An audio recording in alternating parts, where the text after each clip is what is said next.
This morning, we're on the record with Sally Dixon, the Maternal Infant Health Initiatives Coordinator for St. Joe County, and we're talking about the infant mortality rates in St. Joe and how to prevent deaths. So thank you for joining me this morning. Thanks for having me. Well, when we talk about the infant mortality rate, let's just start with the basics. What does that mean and what deaths are included in that?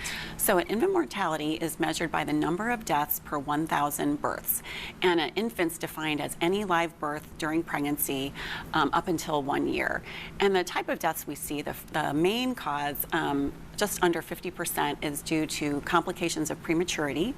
And then the second most common cause, about 20%, is sleep-related deaths. And then things like congenital anomalies, other pediatric complications that might occur. Okay. Now, I have the latest report from St. Joe County here on the infant mortality rates. This data was collected from 2016 to 2020 and published last year. Is that correct? Right. Now, during that time, the county has the lowest overall infant mortality rate since 2011. So let's talk about how that data is collected and what you attribute that low rate to. Sure. So we collect the data through something called the Fetal Infant Mortality Review, FEMR for short, and that's comprised of about 40 maternal child health professionals who meet every other month to study cases of infant loss and stillbirth in the county. And what we do is we look at every case and for what the cause is and what kind of factors might be contributing to that. And then those factors kind of go in three different buckets. One is systems and policy. The second is institutions and providers and community agencies, and then mothers and families themselves. And so for 2020, we did have the lowest rate. And when you think about 2020, the only thing that was really different compared to other years was the pandemic. And while we know that the pandemic caused all kinds of different issues, for mothers and families, it's suspected that all of the supports that were put in place to support everyone during the pandemic may have contributed to lower infant mortality. Early in the pandemic, there were reports from around the world that neonatal intensive care units were empty.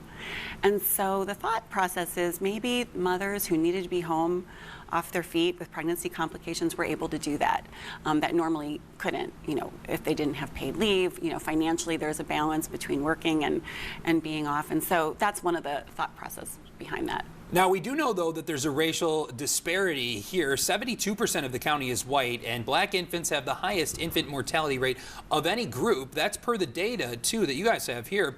Though it's gone down since 2016, the black infant mortality rate is still nearly 3 times the rate of white infants. So what can be done about this, and what is the health department doing to stop it? Right. So when we started in 2016, the infant mortality rate for black infants was 19. Now it's just above 15. And so all those 3 different areas I mentioned, we're working in all those areas to address it. So for example, some of those system factors affect black mothers and families more than white mothers. And so let me give an example. Medicaid coverage. 85% of mothers in St. Joe County who give birth, black mothers, are covered by Medicaid. 35% of white mothers are. So when Indiana expanded Medicaid in 2015-2016, what that did was it decreased the number of uninsured mothers of childbearing age from 21% to 11%. And why does that matter? Health matters before pregnancy and between pregnancy. And so by increasing the number of mothers, women who had health care, that's likely why we saw that pretty significant decrease over that time. And that's a disparity is that black women disproportionately were more likely not to be covered by insurance. And so those are kind of systemic issues that if we know that the legislature is considering something that we know will really improve pregnancy health, we will support that. Another thing that happened was last year, the American Rescue Plan had it in funding to change Medicaid so that it used to be that mothers after 60 days would lose their insurance. Now they get to keep it for a year. And so when you consider, like I said, black mothers, 85% covered by Medicaid, 35% for white mothers, it's going to help everybody who's covered by Medicaid. But now having access to insurance much longer makes a big difference. Because we tend to look at pregnancy as just 9 months, but you need healthcare all the time so that you're healthy going into pregnancy. Well, a very important conversation here, Sally. Thank you so much for coming on the record to talk to us about this. Thank you. And we'll be right back with more news after the break.